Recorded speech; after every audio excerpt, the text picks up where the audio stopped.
এটা ঘটনা যে এজন পাকিস্তান সিটিজেন তেওঁৰ নামটো হল আলী তৌকিৰ শেখ এই আলী তৌকিৰ শেখ নামৰ যিজন ব্যক্তি সেই ব্যক্তিজনে এটা ক্লাইমেট অ্যাকশন গ্ৰুপত কাম কৰে মই জানিবৰ কাৰণে কৈছো কাৰণ এইটোৱে সেপ্টেম্বৰ মাহলৈকে it will create a big impact in the politics of Assam Ali Taukir কাম কৰে CDKN নামৰ এটা organisation apparently this is a climate action organization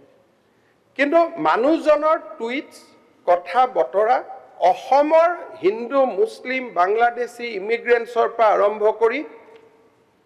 his all interest is about India and Assam's internal political affairs climate less politics more SPG SIT হল দেৱব্ৰত শইকীয়া ডাঙৰীয়াই উল্লেখ কৰিলে যে অসমৰ SIT পাকিস্তানক কি কৰিব but our SIT is so smart within 2 days আমি ডিসকভাৰ কৰিলো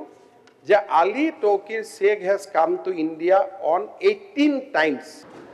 এতিয়া আমি গম পাম যে কোনে তেওঁক ইণ্ডিয়ালৈকে আনে কোনে তেওঁক আতিথ্য দিয়ে কি ঘটনা we are going to get it more and more initial মোৰ হাতত যি তথ্য পৰিছে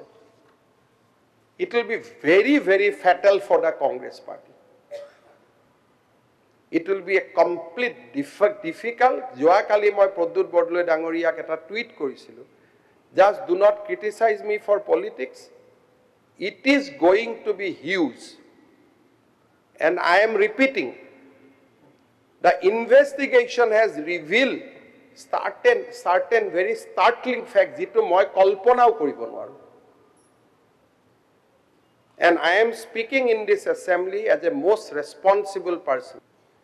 দেৱব্ৰত শইকীয়া ডাঙৰীয়াই কৈছে যে আমি কিমান পাৰিম মই নাজানো আমি যিমান দূৰ পাৰিম যেতিয়া নোৱাৰো we have to transfer it to NI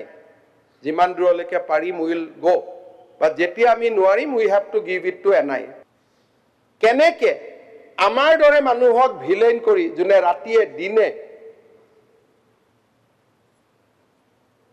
আমি কাম কৰো আমাৰ দৰে মানুহক ভিলেন বনাই যি সকল হিৰো হ'ব খুজিছিল you will know that what they are actually তেওঁলোক কি হয় so I promise to Assam Assembly that we will break this Ali Tokir network and we will come back to Assam Assembly in the month of August give us just 3 months we will come back with facts which will be huge I know the facts because informally facts is with me but it has to be on records